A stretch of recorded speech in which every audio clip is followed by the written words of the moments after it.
ಪಂಚಾಂಗದ ಪ್ರಕಾರ 2024 ಫೆಬ್ರವರಿ 16 ಶುಕ್ರವಾರದ ದಿನ ರಥಸಪ್ತಮಿ ಬಂದಿದೆ. ಮಾಘ ಮಾಸದಲ್ಲಿ ಶುಕ್ಲ ಪಕ್ಷದಲ್ಲಿ ಬರುವ ಸಪ್ತಮಿ ತಿಥಿಯನ್ನು ರಥಸಪ್ತಮಿ ದಿನವಾಗಿ ಆಚರಿಸಲಾಗುತ್ತದೆ. ಈ ರಥಸಪ್ತಮಿಯ ತಿಥಿಯು ಫೆಬ್ರವರಿ 15 ಗುರುವಾರ ಬೆಳಿಗ್ಗೆ 10:13 ಆರಂಭವಾಗಿ ಫೆಬ್ರವರಿ 16 ಬೆಳಿಗ್ಗೆ 8:54 ಇರುತ್ತದೆ. ಹಾಗೆಯೇ ಸ್ನಾನದ ಮುಹೂರ್ತ 5:22 7:06 ಇರಲಿದೆ. ಮಾಘ ಮಾಸವು ಸೂರ್ಯದೇವನಿಗೆ ಬಲು ಇಷ್ಟವಾದ ಮಾಸವಾಗಿದೆ. ಈ ಮಾಸದಲ್ಲಿ ಹುಣ್ಣಿಮೆಗೆ ಮುಂಚೆ ಬರುವ ಸಪ್ತಮಿಯನ್ನು ರಥಸಪ್ತಮಿ ಎಂದು ಕರೆಯಲಾಗುತ್ತದೆ. ಈ ರಥಸಪ್ತಮಿ ದಿನ ಮಾಡುವ ದಾನ, ಸ್ನಾನ, ದೀಪಾರಾಧನೆ 1000 ಪಟ್ಟು ಹೆಚ್ಚು ಫಲವನ್ನು ನೀಡುತ್ತದೆ. ಆಯುಸ್ಸು, ಆರೋಗ್ಯ ವೃದ್ಧಿಯಾಗುತ್ತೆ. ಮಾಘ ಶುದ್ಧ ಸಪ್ತಮಿಯನ್ನು ಸೂರ್ಯದೇವನ ಜನ್ಮದಿನ ಎಂದು ಸಹ ಹೇಳಲಾಗುತ್ತದೆ. ರಥಸಪ್ತಮಿ ದಿನ ಈ ರೀತಿ ಸ್ನಾನ ಮಾಡಿದರೆ ಸಕಲ ಪಾಪಗಳು ಕಳೆದು ಆರೋಗ್ಯ ಕೂಡ ಪ್ರಾಪ್ತಿಯಾಗುತ್ತದೆ. ಸೂರ್ಯನ ಕಿರಣಗಳಲ್ಲಿನ ಸತ್ವಗಳನ್ನು ಹೀರಿಕೊಂಡಿರುವ ಎಕ್ಕದ ಎಲೆಗಳನ್ನು ನಿಮ್ಮ ದೇಹದ ತಲೆ, ಭುಜ, ಕತ್ತು, ತೊಡೆ, ಪಾದಗಳ ಮೇಲಿರಿಸಿ ಒಟ್ಟು 7 ಎಲೆಗಳನ್ನು ಬಳಸಿ ಸ್ನಾನ ಮಾಡಿದರೆ ತುಂಬ ಒಳ್ಳೆಯದು. ಎಕ್ಕದ ಎಲೆಗಳಿಗೆ ದೇಹದಲ್ಲಿನ ಎಲ್ಲ ನಕಾರಾತ್ಮಕ ಶಕ್ತಿ, ಅನಾರೋಗ್ಯದ ಸಮಸ್ಯೆಗಳನ್ನು ದೂರ ಮಾಡುವ ಅದ್ಭುತ ಶಕ್ತಿ ಇದೆ.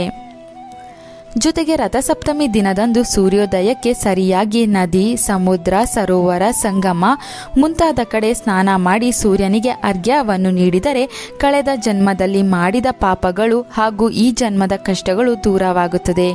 ನದಿ, ಸರೋವರಗಳಲ್ಲಿ ಸ್ನಾನ ಮಾಡಲು ಸಾಧ್ಯವಾಗದಿದ್ದರೆ ಮನೆಯಲ್ಲಿಯೇ ಸ್ನಾನ ಮಾಡುವಾಗ ಪುಣ್ಯ ನದಿಗಳ, ಪುಣ್ಯಕ್ಷೇತ್ರಗಳ ಹೆಸರುಗಳನ್ನು ಹೇಳಿ ಸ್ನಾನ ಮಾಡಬಹುದು. ರಥಸಪ್ತಮಿಯ ದಿನ ಆದಷ್ಟು ಮನೆಯ ಸದಸ್ಯರು ತಪ್ಪದೆ ಸೂರ್ಯನ ಬೆಳಕಿನಲ್ಲಿ ಆತನ ಕಿರಣಗಳಿಗೆ ಮೈಯೊಡ್ಡಿ ನಿಲ್ಲಬೇಕು.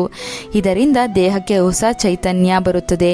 ಸೂರ್ಯನನ್ನು ನೋಡುತ್ತಾ ಓಂ ಸೂರ್ಯಾಯ ನಮಃ ಎಂಬ ಮಂತ್ರವನ್ನು ಸಾಧ್ಯವಾದಷ್ಟು ಬಾರಿ ಹೇಳಿಕೊಳ್ಳಬೇಕು.